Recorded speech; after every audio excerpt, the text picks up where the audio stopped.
Une mère qui ne pouvait accepter que son fils ne soit plus en vie a fait la rencontre d'un jeune orphelin qui ressemblait à son défunt fils.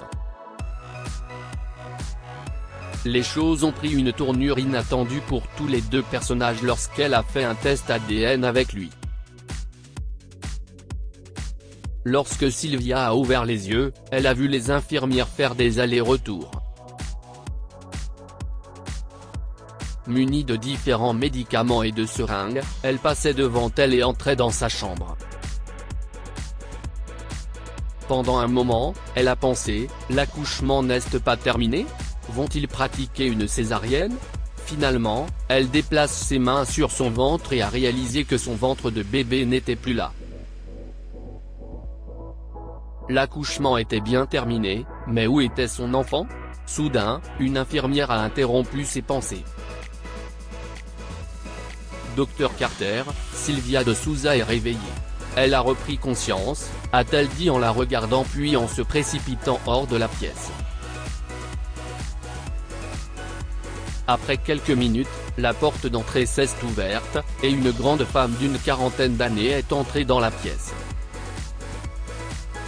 « Vous sentez-vous mieux, Madame de Souza ?» a-t-elle demandé doucement. « Oui, docteur », a chuchoté Sylvia, incapable de bouger son corps en raison d'une faiblesse persistante. « Est-ce que tout va bien ? Où est mon bébé ? Si est un prématuré, il est donc à l'usin. Mais ne vous inquiétez pas, Madame de Souza, il va s'en sortir, a dit le docteur Carter pour la réconforter. Nous devons aussi garder un œil sur vous. Vous souvenez-vous quand on vous a amené ici ? Je ne suis pas sûr, docteur.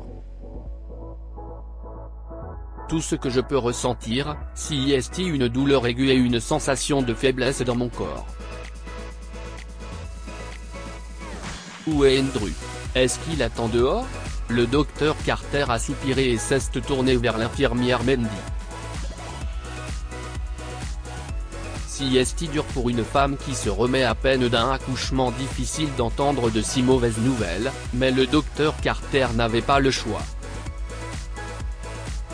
Vous voyez, Madame de Souza, j'ai quelque chose à vous dire à propos d'Andrew. Mais nous devrions le faire un peu plus tard. Vous avez été inconsciente pendant 2 semaines, et vous venez de vous réveiller. Sylvia était inquiète. Il ne lui est rien arrivé, n'est-ce pas ? Il va bien, madame, du moins je l'espère, mais il vous a laissé quelque chose. Je vous recommande de le lire plus tard. Il a laissé quelque chose ? Les yeux de Sylvia se sont mis à briller. Si est bon, docteur. Apportez-le, s'il vous plaît. Ce n'est pas comme si je pouvais l'éviter pour longtemps. Après que le docteur Carter ait remis à Sylvia la note qu'Andrew lui avait laissée, les larmes de la femme ne connaissaient aucune limite. Il y a 2 ans. Sylvia et Andrew se sont rencontrés dans une famille d'accueil et se sont très vite mis ensemble. Ils étaient tous 2 orphelins à un jeune âge, alors quand ils ont trouvé l'amour et le soutien de l'autre, c'était la première fois qu'ils réalisaient ce qu'était le véritable amour et l'attention. Quelques mois après s'être fréquentés, le joli couple s'est uni et a décidé de fonder une famille. Mais malheureusement, cela n'a pas été un succès aussi rapide que l'amour pour eux, car Sylvia a subi plusieurs fausses couches. Andrew a commencé à s'impatienter lorsqu'il a vu que Sylvia ne parvenait pas à lui donner un enfant. Leur amour a commencé à disparaître, du moins du côté d'Andrew. Leurs charmantes discussions ont fini par se transformer en querelles banales. Heureusement pour Sylvia, elle a un jour découvert qu'elle était à nouveau enceinte. Tout allait bien cette fois, mais alors qu'elle entrait dans le 7e mois de sa grossesse, les médecins l'ont informé qu'il y avait des complications et qu'elle devrait bientôt être admise à l'hôpital. Andrew a emmené Sylvia à l'hôpital sur les conseils du médecin, mais lorsqu'elle s'est réveillée après l'accouchement, il était introuvable. Le présent point les mains de Sylvia tremblaient et ses yeux étaient humides lorsqu'elle a ouvert le papier froissé et a commencé à le lire. Chère Sylvia, je ne veux pas te faire de mal, mais essaie de comprendre. Je n'en peux plus. Je suis fatigué. Je suis fatigué de m'occuper de toi et d'espérer qu'un jour tout ira bien. J'ai toujours voulu avoir une famille heureuse, Sylvia, mais j'ai compris que toi et moi n'étions pas faits pour la construire ensemble. Je suis désolé, Sylvia, mais je pense que se séparer est la meilleure option pour nous deux. Je t'aime, Andrew. Sylvia n'a pas pu s'empêcher de pleurer en réalisant que ses pires craintes s'étaient réalisées et que son mari l'avait quittée, mais elle s'est promis de ne pas se laisser affecter et d'élever son fils seul, prouvant ainsi qu'Andrew avait tort. Si est ce qu'elle a fait, mais seulement pendant 6 ans, jusqu'à ce qu'elle reçoive, un après-midi fatidique, la nouvelle déchirante du décès de son fils Matthew. Nous sommes désolés de vous l'annoncer, madame, lui a dit un policier. Cet après-midi, votre fils a été tué dans un accident de voiture.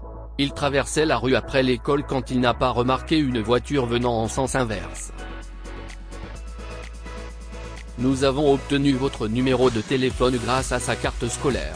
Nous vous serions reconnaissants de venir confirmer le corps dès que possible. Le cœur de Sylvia s'est emballé, son front était en sueur et elle est sortie de la maison, serrant les clés de sa voiture. Elle s'est rendue aussi vite que possible à l'adresse que le policier lui avait donnée, en espérant que le corps n'était pas celui de Matthew, mais c'était bien le sien. Sylvia n'a pas supporté le choc et est restée alitée pendant plusieurs jours. Lorsqu'elle s'est rétablie, elle a organisé les funérailles de son petit garçon et l'a enterré.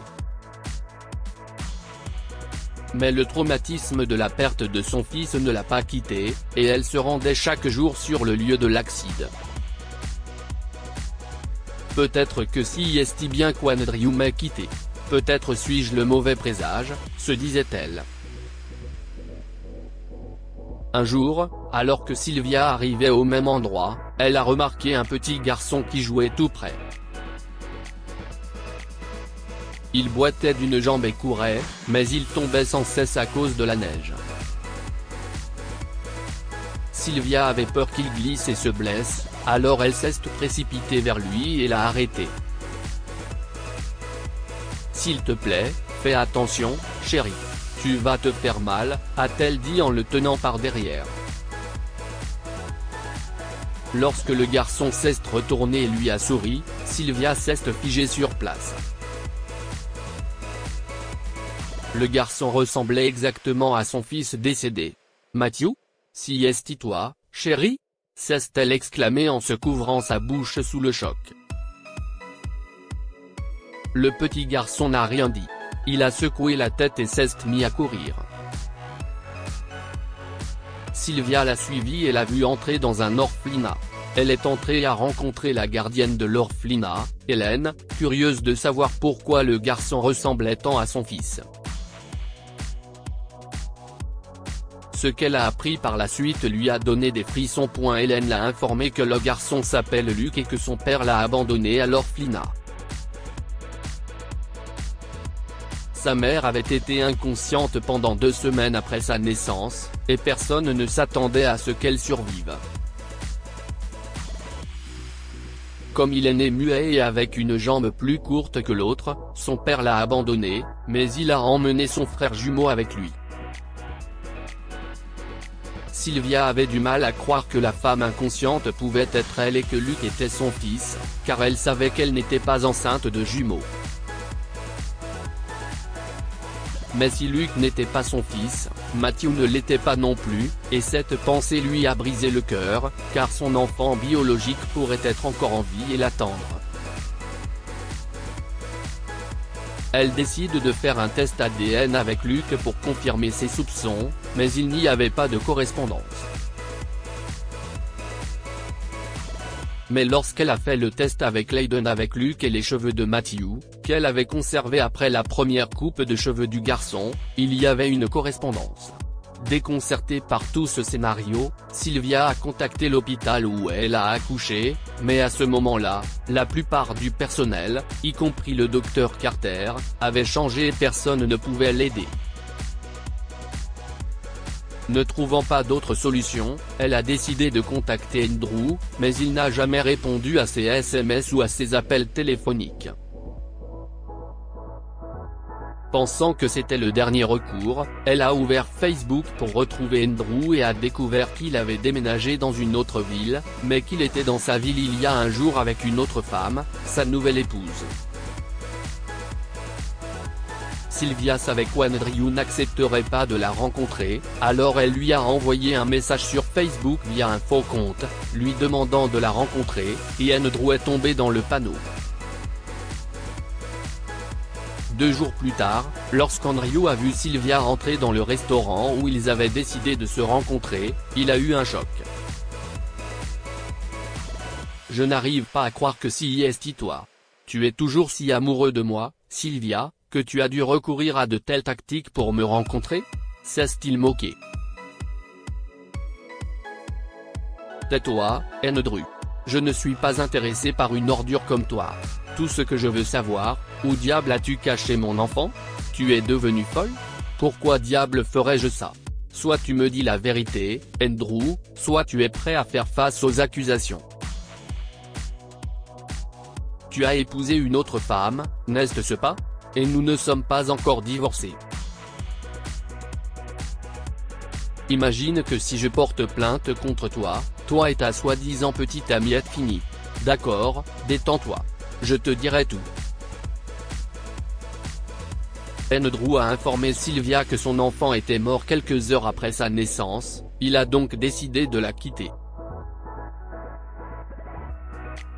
Il a cependant eu pitié d'elle et lui a laissé un mot. Le bébé que Sylvia et les autres médecins ont pris pour celui de Sylvia était en fait l'enfant d'une autre femme qui avait donné naissance à des jumeaux et était morte pendant l'accouchement.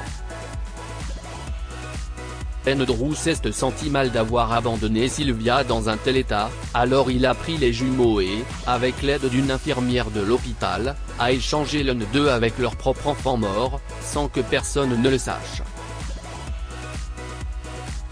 Puis il a amené l'autre jumeau, Luc, à l'orphelinat.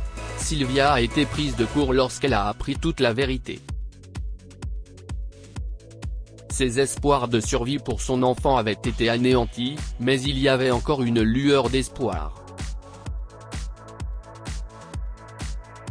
Elle a quitté le restaurant ce jour-là et s'est rendue directement à l'orphelinat de Luc, où elle a entamé les démarches pour son adoption.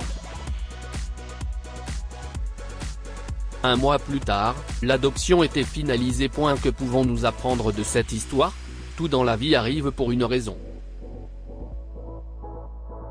Sylvia a rencontré Luc parce qu'une mère endeuillée était destinée à avoir un beau-fils, et qu'un garçon était destiné à avoir une mère aimante. Les mensonges trouvent toujours une issue. Andrew avait espéré que Sylvia n'apprendrait jamais la vérité sur l'échange de bébés, mais elle l'a fait. Lire aussi, une infirmière donne le mauvais bébé à une femme avant que la nouvelle maman ne devienne livide. Cette histoire est inspirée par l'histoire d'un de nos lecteurs et écrite par un rédacteur professionnel. Toute ressemblance avec de véritables noms ou lieux est une pure coïncidence.